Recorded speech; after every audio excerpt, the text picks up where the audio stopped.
क्या आपको भी इंग्लिश में प्रॉब्लम है? अगर आप कंपटीशन एग्जाम की तैयारी कर रहे हैं या फिर एकेडमिक के स्टूडेंट हैं और आपको इंग्लिश में प्रॉब्लम है, तो ये वीडियो आपके लिए परफेक्ट है। नमस्कार दोस्तों, मैं अनिल सिंह आपका अपने YouTube चैनल पर एक बार फिर से स्वागत करता हूं। दोस्तों, आज का जो वीडियो है, अगर आपकी इंग्लिश में प्रॉब्लम है, आपको कंफर्टेबल फील नहीं होता इंग्लिश में, तो फिर ये वीडियो आपके लिए बिल्कुल परफेक्ट है। ठीक है, you can say that English सीखने का ये पहला स्टेप हो सकता है। आज से हम लोग एक सीरीज शुरू करने वाले हैं वर्ब्स की। देखिए, वर्ब्स जो है वो very very important part of a sentence. ठीक है, ऐसा शायद ही कोई सेंटेंस हो जिसमें कि वर्ब ना आए। देखिए, अगर आपने काइंड्स ऑफ सेंटेंसेस पढ़ा होगा, तो जितने भी टाइप के सेंटेंसेस होते हैं सब में वर्ब जरूर आती है। ठीक है, किसी भी टाइप का सेंटेंस होगा उसमें वर्ब जरूर आएगी। हो सकता है उस सेंटेंस में सब्जेक्ट ना हो, जैसे कि इंपरेटिव सेंटेंस। हो सकता है कि ऐसे सेंटेंसेस में ऑब्जेक्ट ना हो। ठीक है, जो कि इंट्रांजिटिव वर्ब होती हैं, उसमें ऑब्जेक्ट नहीं होता। तो सब्जेक्ट के बगैर या फिर ऑब्जेक्ट के बगैर एक सेंटेंस हो सकता है, लेकिन वर्ब के बिना एक सेंटेंस नहीं हो सकता। ठीक है, तो वर्ब जो है क्या करता है, वो डिसाइड करता है कि वो जो हमारा एक्शन है, जो हमारा कार्य है, वो कितना हुआ है। ठीक है, कब हुआ है, कैसे हुआ है, वो बहुत सारी चीजें जो वर्ब है वो हमको इंफॉर्मेशन देता है। तो वर्ब जो है बहुत इंपॉर्टेंट है। ठीक है, अगर हम वर्ब को कंप्लीटली बिना कुछ कोई पार्ट स्किप किए हुए पूरा कंप्लीट चैप्टर अगर पढ़ लेते हैं, तो फिर मैं दावा कर सकता हूं कि इंग्लिश में कभी भी कोई भी प्रॉब्लम नहीं आ सकती। ठीक है, बात रही वोकैब्स की, तो वोकैब्स को जो है हम सेंस निकाल करके समझ सकते हैं कि ये चीज है इसमें। ठीक है, लेकिन अगर वर्ब में प्रॉब्लम है, वर्ब समझ में नहीं आया, तो फिर हम सेंस बिल्कुल नहीं निकाल सकते। ठीक है, ज्यादातर जो स्टूडेंट्स हैं उनकी प्रॉब्लम ये होती है कि जो हमारा पैराग्राफ होता है, जो पैसेजेस होते हैं, उसका जो सेंस होता है, उसका जो मीनिंग होता है, उसमें प्रॉब्लम होती है। ठीक है, तो इस वीडियो के माध्यम से, इस सीरीज के माध्यम से हम लोग जो है अ, ये कवर करने की कोशिश करेंगे कि आप पहली चीज तो वो जो ट्रांसलेशन मेथड है, translation Hindi to English, English to Hindi, उसके थ्रू हम इंग्लिश को सीखने की कोशिश करेंगे। स्ट्रक्चर बेस पर इंग्लिश सीखने की कोशिश करेंगे। ठीक है, तो सबसे पहले तो हमको ये देखना पड़ेगा कि ये जो वर्ब होती है इम्पोर्टेंट इतनी होने के साथ साथ में, ठीक है, यूजफुल भी है। तो सबसे पहले देखिए,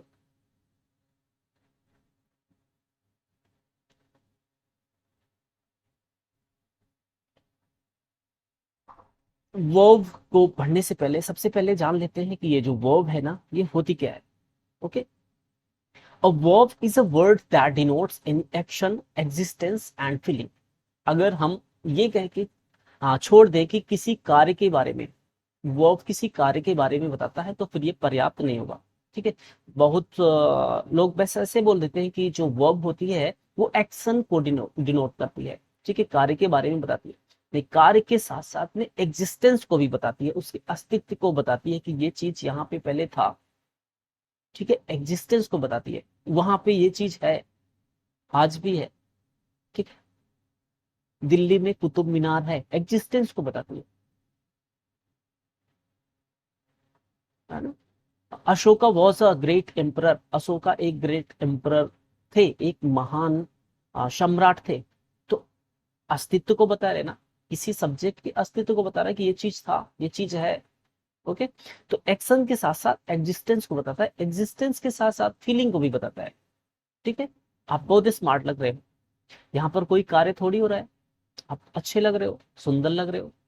ठीक है, आज का दिन बहुत ही बढ़िया लग रहा है, आज थोड़ी ठंडी लग रही है, तो ये फीलिंग को भी बताता है। तीन चीज आप याद रख लीजिए, एक्शन, एग्जिस्टेंस एंड फीलिंग, तीन चीजों को डिनोट करता है जो हमारी वर्ब होती है। चल एग्जाम्पल देखते हैं। The first example is Virat is playing cricket. अब यहाँ पे जो वर्ब है हमारी प्लेइंग, किसको किसको दिखा रहा है, एक्शन को। विराट इज प्लेइंग क्रिकेट, इस सेंटेंस में कोई कार्य हो रहा है ना, जो कार्य हो रहा है वो कार्य होने को कौन सा वर्ड यहाँ पर बता रहा है, कार्य होने को हमारा वर्ड जो है वो कौन सा बता रहा है, वो वर्ड हमारा प्लेइंग बता रहा है, जिसको हमने रेड कलर में मेंशन किया है। ठीक है, एक्शन को बता रहा है। भैया एक्शन कौन सा हो रहा है, खेलने का कार्य हो रहा है। ठीक है, तो ये जो खेलना वर्ड है हमारा वर्ब हो गया। राइट, सेकेंड एग्जाम्पल देखिए, इसमें कोई एक्शन वेक्शन नहीं हो रहा है। अगर आप सिर्फ एक्शन से ही अपने आप को समझा लेते हैं कि वर्ब एक्शन ही होता है, तो फिर इसमें देखिए कोई एक्शन हो रहा है क्या, कोई कार्य हो रहा है। Mahatma Gandhi was a great leader. Mahatma Gandhi एक बड़े नेता थे, एक महान लीडर थे। अब इस सेंटेंस में कोई एक्शन हो रहा है, कोई कार्य हो रहा है, बिल्कुल नहीं हो रहा है। तो जो वर्ब होती है सिर्फ एक्शन को ही नहीं बताती, एग्जिस्टेंस को ही बताती है, अस्तित्व को ही बताती है कि महात्मा गांधी एक ग्रेट लीडर थे, एक महान लीडर थे। ये एग्जिस्टेंस को बता रही है इस सेंटेंस। ये जो वॉज है वर्ड, ये भी एक वर्ब है। राइट, ये भी एक वर्ब है, और ये वर्ब किसको बता रहा है, एग्जिस्टेंस को, अस्तित्व को बता रहा है। Right, and the next, he looks happy today. वो खुश लग रहा है, वो आज खुश लग रहा है, वो खुश दिखाई दे रहा है। देखिए जो लुक्स है, ठीक है, स्टैटिक वर्ब है, इसका आईएनजी फॉर्म नहीं आता। ठीक है, यू लुक्स हैप्पी, तुम खुश लग रहे हो, इसके लिए यू आर लुकिंग हैप्पी नहीं लिखेंगे, यू लुक्स हैप्पी। ओके, आगे पढ़ेंगे उसको स्टैटिक वर्ब्स क्या होती है। अभी के लिए बस इतना ही कि ये जान लीजिए कि एक्शन, एक्शन, एग्जिस्टेंस और फीलिंग को डिनोट करता है कोई verb. Okay, he looks happy today, वो आज खुश लग रहा है। ठीक है, खुश लग रहा है, फीलिंग को बता रहा है। ठीक है, आपने महसूस किया ना कि वो खुश लग रहा है, इसमें कोई कार्य थोड़ी हो रहा है, कोई एक्शन थोड़ी हो रहा है। ओके, चलिए सबसे जो अब इम्पोर्टेंट चीज है वो मैं आपको दिखाता हूँ। इससे इम्पोर्टेंट इंग्लिश में, इंग्लिश ग्रामर में कुछ भी नहीं है। कि मैं आपको अपना एक्सपीरियंस शेयर कर रहा हूँ। इससे इम्पोर्टेंट इंग्लिश ग्रामर में कुछ भी नहीं है। Nothing is more important then this. ये जो वर्ब होती है ना, ये 5 फॉर्म्स में आती है। वर्ब की first form, second form, third form, fourth form और फिफ्थ फॉर्म। वर्ब के 5 फॉर्म्स के रूप में आती हैं वर्ब्स। गो, वेंट, गॉन और गोइंग एंड गोज। इन पांचों वर्ब्स को अगर हम पढ़ लेना कि वर्ब की फर्स्ट फॉर्म कहाँ कहाँ यूज होगी, वर्ब की सेकेंड फॉर्म कहाँ कहाँ यूज होगी, वर्ब की थर्ड फॉर्म कहाँ कहाँ यूज होगी, वर्ब की फोर्थ फॉर्म कहाँ कहाँ यूज होगी, वर्ब की 5 फॉर्म कहाँ कहाँ यूज होगी, तो फिर हमको टेंस पैसिव वॉइस पढ़ने की जरूरत नहीं है। 12 टेंसेस, 16 टेंसेस, पैसिव वॉइस के 8 टेंसेस हमको पढ़ने की जरूरत ही नहीं है। हम सब कुछ इसी वर्ब की first form, second form, third form, fourth form और 5 फॉर्म को भी हम के पढ़ते हुए सब कुछ कवर कर सकते हैं। ठीक है, इवन हाँ, जो नॉन फाइनाइट वर्ब होते हैं उसको भी अगर हम कंप्लीटली सिर्फ वर्ब की 5 फॉर्म को देख करके कि वर्ब की फर्स्ट फॉर्म ये कहाँ कहाँ लगती है, वर्ब की सेकेंड फॉर्म कहाँ कहाँ लगेगी। ठीक है, कितने टाइप के सेंटेंसेस में वर्ब की सेकेंड फॉर्म आएगी, कितने टाइप के ऐसे सेंटेंसेस है जिसमें वर्ब की थर्ड फॉर्म आएगी, कितने टाइप के ऐसे सेंटेंसेस हो सकते हैं मैक्सिमम जिसमें वर्ब की फोर्थ फॉर्म आएगी आईएनजी। यानी कि वर्ब की आईएनजी फॉर्म कहाँ कहाँ लगता है, वर्ब की फिफ्थ फॉर्म एस कहाँ लगता है, इसको कंप्लीटली देखिए। जो वर्ब में एस फॉर्म है वर्ब की फर्स्ट फॉर्म है। ये अभी आप समझ लीजिए कि वर्ब की फर्स्ट फॉर्म प्लूरल के लिए यूज होता है और वर्ब की जो फिफ्थ फॉर्म होती है वो सिंगुलर के लिए यूज होता है। ठीक है, वर्ब की सेकेंड फॉर्म पास्ट इंडेफिनिट में, और ये जो फर्स्ट फॉर्म है ये भी past indefinite, present indefinite, future indefinite में 3 टेंस में यूज होता है। वर्ब में जो एस होता है वो सिर्फ और सिर्फ प्रेजेंट इंडेफिनिट टेंस में यूज होता है, वो भी तब जब सब्जेक्ट हमारा सिंगुलर हो। राइट, वर्ब की थर्ड फॉर्म की बात करेंगे जब कोई भी परफेक्ट टेंस होगा उसमें यूज करेंगे। ये जो थर्ड फॉर्म है कभी कभी, कभी कभी एज एज एन एडजेक्टिव भी यूज होता है। ठीक है, वर्ब की थर्ड फॉर्म। राइट, और वर्ब की आईएनजी फॉर्म आप जानते ही है, जितने भी कॉन्टिन्यूअस हैं, परफेक्ट कॉन्टिन्यूअस हैं, उसमें यूज होता है। साथ साथ में यह जेरेंट और पार्टिसिपल के रूप में भी आता है। देखिए जो वर्ब्स है हमारी, वो 3 टाइप्स की होती है। There are 3 kinds of verbs. The first is finite verb, and the second is auxiliary verb, and the third is non finite verb. Finite verb, auxiliary verb, non finite क्या है, इसको हम आगे की वीडियो में कवर करेंगे ना। ये फाइनाइट वर्ब क्या होती है, नॉन फाइनाइट वर्ब क्या होती है। अभी आज हम सिर्फ क्लासिफिकेशन देख रहे हैं, और सिर्फ ये देख रहे हैं कि ये वर्ब जो है इनका विस्तार कितना है, क्योंकि एक भी चीज आपको मिस नहीं करना है, सबको स्टडी करना है। अगर आपने नहीं पढ़ा है तो फिर आप पढ़ लीजिए, कुछ भी छूटना नहीं चाहिए, तभी जाके पूरा कॉन्सेप्ट क्लियर होगा, तभी पूरी बात आपको समझ में आएगी। देखिए जो फाइनाइट वर्ब होते हैं ना, वो 2 तरह का हो सकता है। ट्रांजिटिव हो सकती है फाइनाइट वर्ब, और इनट्रांजिटिव भी हो सकती हैं। एक एक को हम लोग आगे पढ़ेंगे। ट्रांजिटिव क्या है, फाइनाइट क्या है, इनट्रांजिटिव क्या है, ऑक्सिलरी क्या है, नॉन फाइनाइट क्या है, फर्स्ट फॉर्म का यूज कहाँ करते हैं, सेकेंड फॉर्म का यूज करते हैं कहाँ पे, थर्ड फॉर्म का कहाँ यूज करते हैं, फोर्थ फॉर्म का कहाँ यूज करते हैं, फिफ्थ फॉर्म का कहाँ यूज करते हैं। आगे सबको एक एक करके पढ़ेंगे।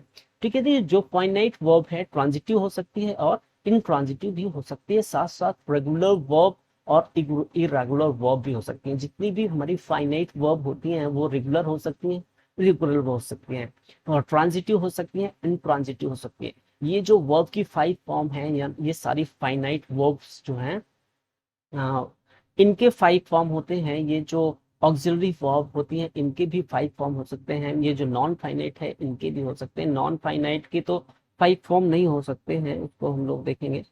सबके नहीं हो सकते हैं, कुछ का क्या बनता है, कुछ का क्या बनता है। फाइनाइट वर्ब को बाद में देखेंगे। ऑक्सिलरी वर्ब देखिए, प्राइमरी ऑक्सिलरी और second is model auxiliary. Primary and model. तो ऑक्सिलरी वर्ब 2 तरह की होती हैं, प्राइमरी और मॉडल। ठीक है। ये जो प्राइमरी है, इसमें भी हम लोग देखेंगे आगे की लिंकिंग वर्ब कौन सी होती है, हेल्पिंग वर्ब जो होती हैं, ये ऑक्सिलरी वर्ब्स ही होती हैं। तो इसको बाद में देखेंगे ना। अब चलिए देखें, जेरेंट और इन्फिनिटिव और पार्टिसिपल। जो नॉन फाइनाइट वर्ब होती हैं वो 3 तरह की होती हैं, जेरेंट, इन्फिनिटिव और पार्टिसिपल। चलिए, वीडियो इंपॉर्टेंट है, स्किप मत करना, पूरा देख लेना। ठीक है। और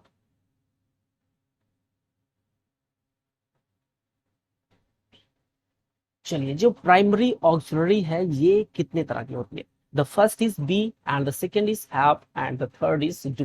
B, have, do, primary auxiliary. Auxiliary verb तो 2 तरह की होती हैं, और ये जो हम बात कर रहे हैं अभी प्राइमरी ऑक्सिलरी की, ये 3 तरह की होती है, बी, हैव और डू। ठीक है। चलिए आगे देखते हैं। ये जो मॉडल ऑक्सिलरीज हैं, ये कितनी तरह की होती हैं। ये है हमारी can, could, may, might, will, would, shall, should, must, need, dare. Used के साथ में टू आता है, और ऑड के साथ में भी टू आता है। तो can, could, may, might, will, would, shall, should, must, need, dare, use to, ought to, ये हमारी मॉडल ऑक्सिलरीज हैं। इनकी संख्या आप देख लीजिए कितनी है। Can, could, may, might, will, would, shall, should, must, need, dare, used to और ought to।